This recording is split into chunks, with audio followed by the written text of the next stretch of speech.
I grew up in Oregon, which is in the northwest of the American continent. I went to school in California in the Bay Area near San Francisco. And sometime later, after that, I met my husband in a sword fight, which I think we're going to mention a little more later.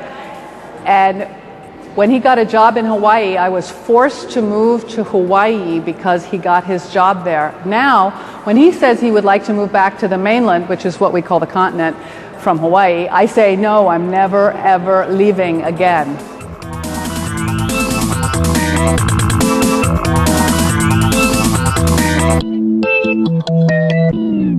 I grew up in farm country in rural Oregon, which meant that there wasn't a lot to do for a child my age.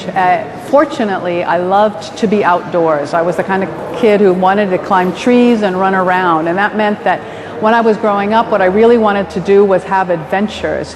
But I'm old enough that for girls at that time, that was what boys did, not girls did. And so I began to write stories. And one of the things I did as I was writing stories, I said, you know, I'm going to let girls have adventures in my stories, even though I'm being told that that's not the way it is. So that's one reason I became a writer, was because I could tell the adventure stories that I kind of wished that I was living through. And one thing that's been really interesting to me over my 2 decades of a career is watching how the new literature of the day, what we call young adult literature, like the Hunger Games, is giving girls a chance to live out adventures in the stories that we read and tell about our society. And that really excites me, because in the stories I tell, and as for instance in Cold Magic, it's about a girl having an adventure.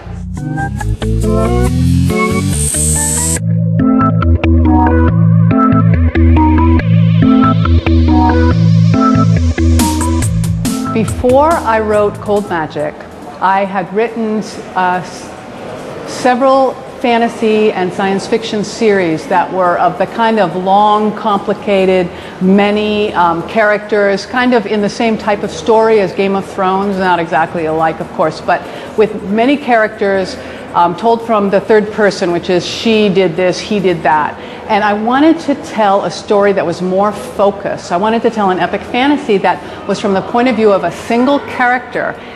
And that is the genesis of where Cold Magic comes from. The main character, Kat Barahal, she's funny, she's impulsive, we have a saying in English, you know, you should look before you leap, but she leaps before she looks. She's very loyal to her cousin, and so I enjoyed telling that story about her.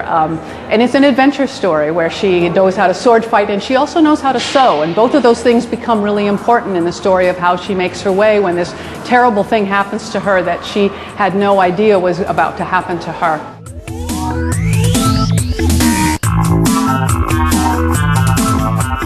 This Europe is an alternate history, and I call it the Afro-Celtic, post-Roman ice punk, which is because there's an extended ice age, adventure fantasy with Phoenician spies, a few airships, and lawyer dinosaurs. There are, for reasons that are described in the book, there are dinosaurs have survived and developed the same kind of intelligence we have, with a bird-like aspect. So there are basically velociraptors who are lawyers and printers in this book, and I kind of threw all that together with the story of this girl who gets catapulted into this adventure, and that's the story of Cold Magic.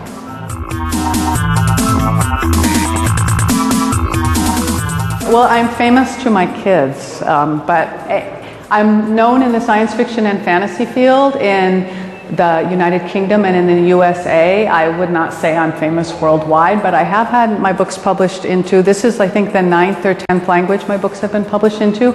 I am not like George Martin famous or Neil Gaiman famous, no.